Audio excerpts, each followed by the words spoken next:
Hey everyone, welcome back to the channel. In today's quick guide, I'm going to show you how to turn on live captions in Microsoft Teams. Whether you're hard of hearing, learning a new language, or just want to follow along more easily, live captions make every meeting clearer and more accessible. Let's dive right in. First, sign into Microsoft Teams. Open the app on your computer and log into your account. If you don't have Teams installed yet, make sure to download it from the official Microsoft website. Next, navigate to your meetings. On the left-hand side of Teams, you'll see a video icon. Click on it. Here you'll find all your scheduled meetings. You can either join an upcoming meeting or start a brand new one. Remember, live captions can only be turned on during an active meeting, so make sure you're inside before proceeding.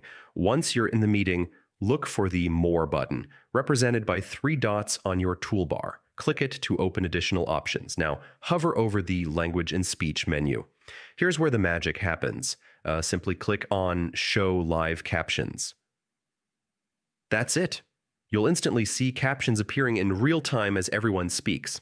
Live captions are incredibly helpful. They can assist participants who are hard of hearing, help non-native speakers follow the conversation, or just make it easier for anyone to catch every detail without straining to listen. Plus, it works seamlessly across all Teams meetings, so you can use it for work calls, classes, or online events. And there you have it. Turning on live captions in Microsoft Teams is that simple. If you found this video helpful, make sure to like, subscribe, and hit the bell so you never miss a tip that makes your Teams experience easier. Thanks for watching, and I'll see you in the next tutorial.